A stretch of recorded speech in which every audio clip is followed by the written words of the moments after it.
Hello everyone, welcome back to our channel. অনেক দিন ইচ্ছে ছিল একটা লং রাইডে যাব, তো আজকে যেহেতু সানডে ছিল তাই জন্য আজকে সেই ইচ্ছেটা পূরণ করে ফেললাম। আমরা আজকে ভিক্টোরিয়ার ওখানে গেছিলাম। আসলে আজকে দুপুরবেলাতেই আমি ইন্দ্রনীলকে বলছিলাম যে আজকে একটুখানি কোথাও বেরিয়ে আসি চলো, তখন ও বললো যে চলো তাহলে ঘুরেই আসি। তো তাই জন্যই আজকে এই প্ল্যানটা করলাম আমরা।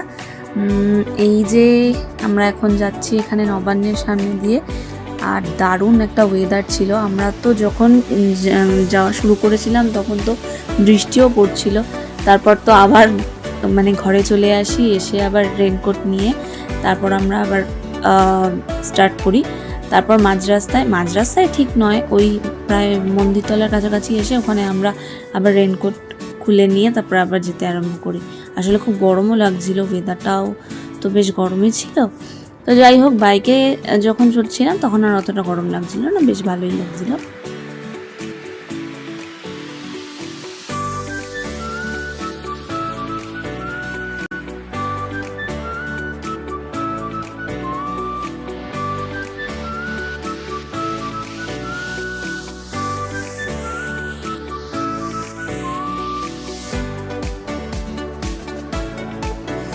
এবার আমরা চলে এসেছি ভিক্টোরিয়ার কাছে।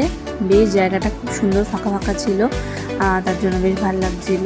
আর আমরা ওখানে আইসক্রিম খেয়েছি। আসলে কিছু খাওয়ার প্ল্যান ছিল না, লাঞ্চটা এত হেভি হয়ে গেছিলো বলে এই জন্য আমরা প্ল্যান করেছি যে কিছু খাবো না, কিন্তু তাও ওই বেরোলে আর কিছু না খেলে হয় না, তাই আমরা ঠিক করলাম একটু আইসক্রিম খাবো। সেখানে গিয়ে একটু আইসক্রিম খেলাম, আর এই যে দেখছো আমি পাগলামি করছি।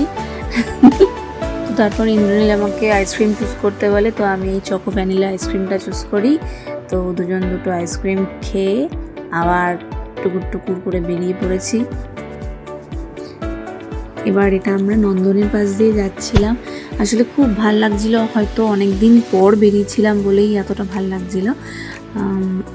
আর কোনো গরম, কোনো ক্লান্তি কিছুই লাগছিল না এতটা পথ গিয়েও।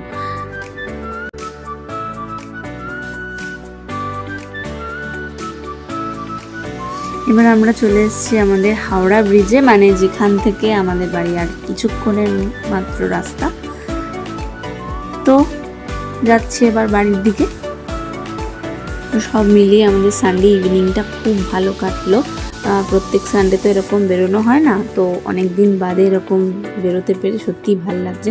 আর এই বলতে বলতে বাড়িতেও চলে এলাম। এই যে দেখছো আমাদের বনবুড়ি আবাসন, তো চলে এলাম আমরা।